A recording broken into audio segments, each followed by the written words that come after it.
So many people ask us, how do I move from average to above average in sales?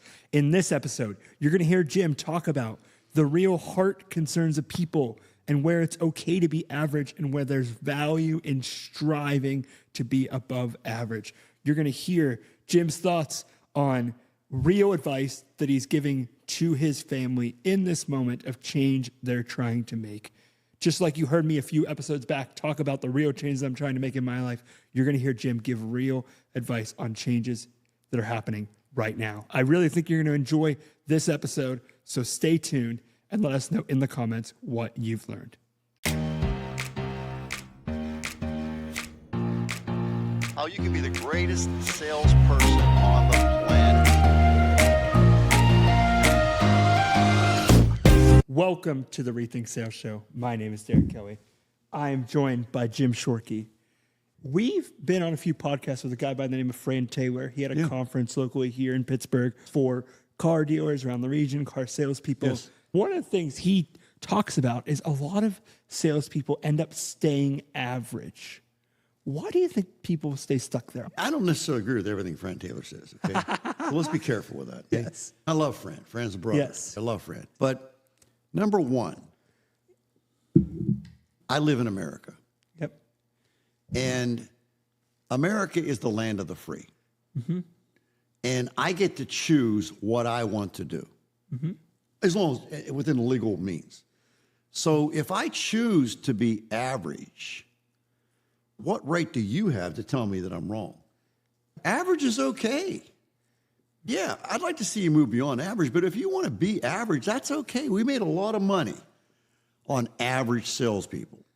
And then we had people that were above average. We made a lot of money on people that were above average. And then we had people that were rock stars. They were like so far beyond. And the ones we were concerned about more than anything were the below average ones. And those are the ones that we needed to work on to get them at least up to, if you remember the strategic continuum. Yes. Okay. B2B We plus. said that a C plan is going to get you mediocrity. Yeah. And we understood that, right? So if we Yes. have a C plan, mediocrity. If we have a B to a B plus plan, it's going to get us success. Execution is another component, which I was going to get to. If we have a B to a B plus plan and we execute said plan at 100%, because we do it every time, or as close as possible, we're going to have extreme success. If we have a C plan and we execute that at 100% or close to it, we're going to be mediocre. If you're okay with mediocre, it is okay. We'll do fine. We're not going to lose money. Okay? What if we have an F plan? Well, one, you're probably not executing F plan very well. No, you are. Plan executed very well is going to get you failure. Right. So if I had an F plan, the first thing I want to do, I want to stop the F plan. If I have a D plan, execute it properly, what's going to happen? You're going to get below average. I'm going to fail. So F and D, we got to go to work on getting a better plan. Yeah. And so if we are at F or D, our first goal is to get it to C. That's the most important move because there's huge money in moving it from F or D to C. Yes. Well, wait a second. I thought you said mediocrity was a bad thing. It's not. If you're failing, it's a good thing. Yeah. And now with some management and leadership and rocky music and whatnot, can we take the C plan and move it to a B plan? Yes, we can. And that would be marvelous. But maybe this particular individual is happy with what he or she is doing, and they are making enough money and they are paying their bills, and they're enjoying life. Who are we to pass judgment on that? Yeah. Where I have a problem is F and D. Those people, unfortunately for them, they got to go. Right. Because they are a disruption. I'm okay. Do I want B minus? Yeah, I do. I really do. And I'm going to try. Improve. At some point, we spend so much time trying to move the C's to B's that we just waste a lot of energy. There's a lot to be said. How about if we take the C's and we try to move them to B's? And how about if we take the B's and we try to move them to A's? Now think about this, because we're in a group setting now. We're training the team. By properly training, we are working on moving the C's to B's and the B's to A's. Make sense? Now, when we do everything the right way, day in, day out, week in, week out, rocky music, the whole thing we do. And we still don't move those C's to B's, but we moved a couple of those B's to A's. We just hit a home run. You see where I'm going here? C is okay. And maybe just with a little bit of an approach, we can move them from C to maybe a little beyond C. It's a little bit beyond. And if we get 5 C's and move them a little bit beyond, that could be 5 additional cars sold per month. Yes. And when you're at break even, if you are at break even, those extra units beyond break even are very profitable. Does that make sense? The idea would be to move the entire team. Let's say the entire team is at 100.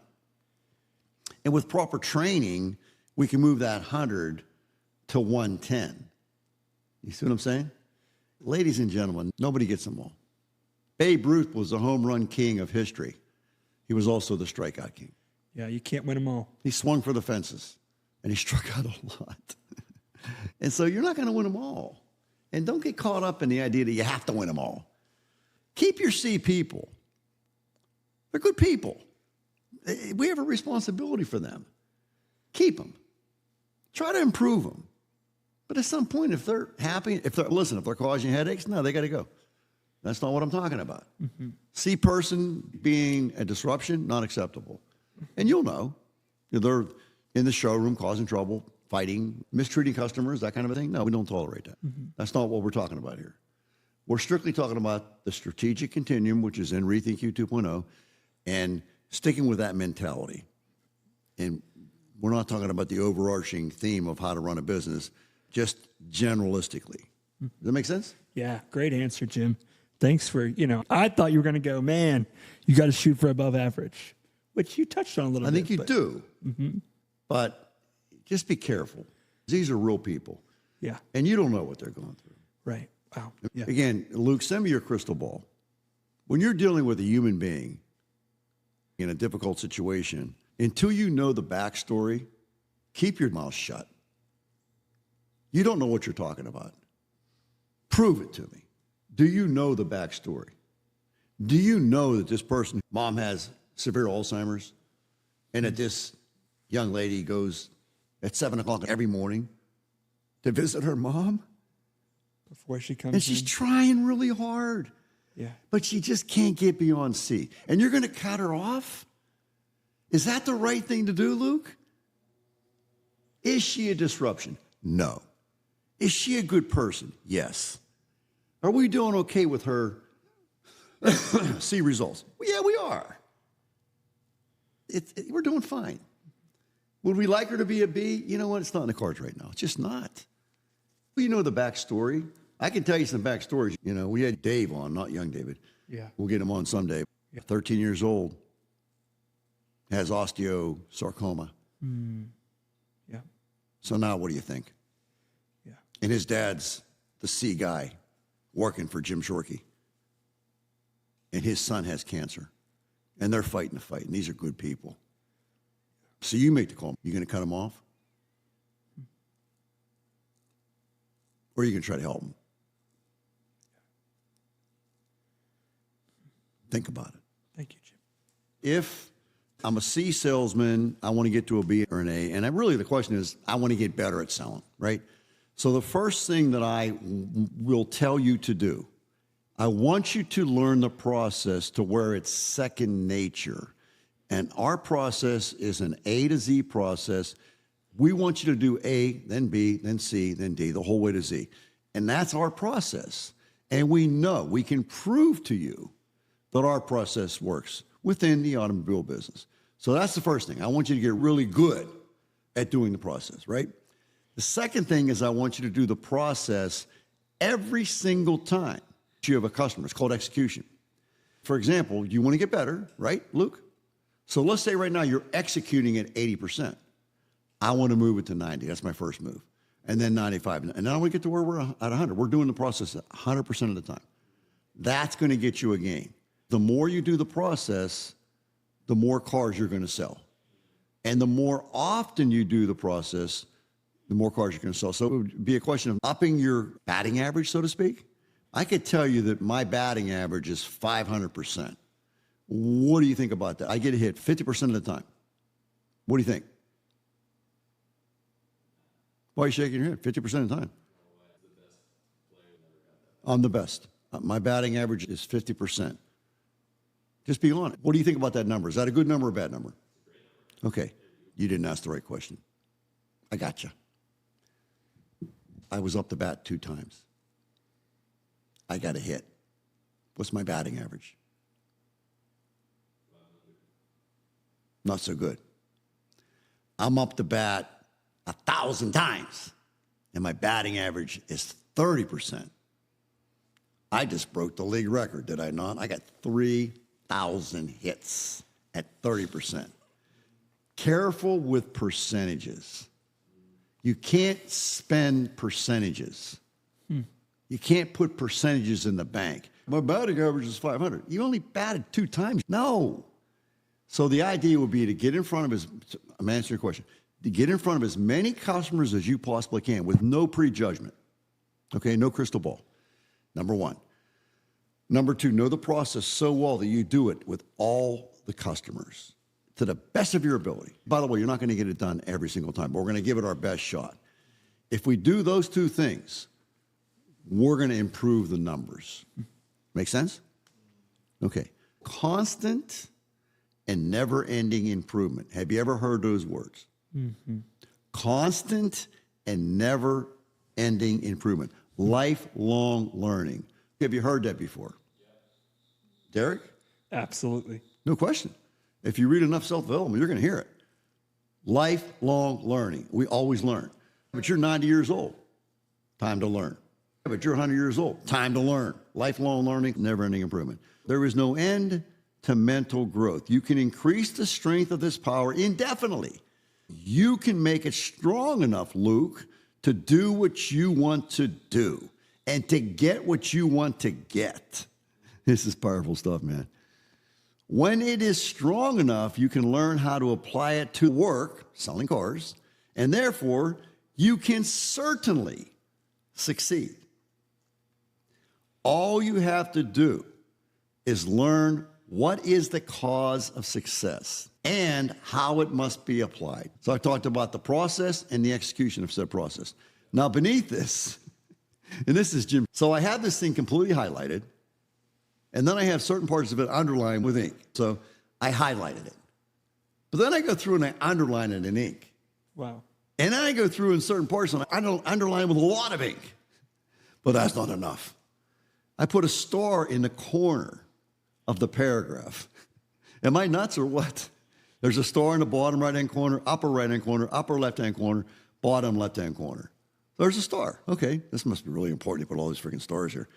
And then I make a circle around the stars. Holy crap, this must be really important. Luke, did you look at it? This guy's crazy. Okay, and then, okay, that's not enough. At the very top, there's 2 arrows pointing down. Yeah. And there's another 9 stars. This must be important, right? And then to the sidebar, read what it says. The strategic continuum. Attention. So my advice to you, pay attention. Pay attention. That is the strategic continuum. That's it. Wow. My brother called me. I was talking to him. And he says, you have no idea how profound that is, what you sent me. And what's really profound about it is your little notes, which is how I read. I'm not making this up. There it is. You want me to flip to another page? I'm not even looking. I just flipped. Look at that. Yeah. Like, what It's part's all not important? highlighted in I wrote, wow, 2 arrows. If taking things from people by physical force is robbery, then taking things by mental force is robbery also. There is no difference in principle. You have no right to use your willpower upon another person, even for his own good. You do not know what is for his own good. And we kind of hit on that, didn't we? With what do we do with the average guy or girl? Mm-hmm. Try to help them. Yes. You don't know their backstory. Jim. That's a pretty powerful bit of ad lib. So thank you guys. Let us know in the comments below what you've gained from Jim's teaching on just how to move the needle in whatever you're doing, whether it's your health, your exercise, your sales, he spoke very clearly.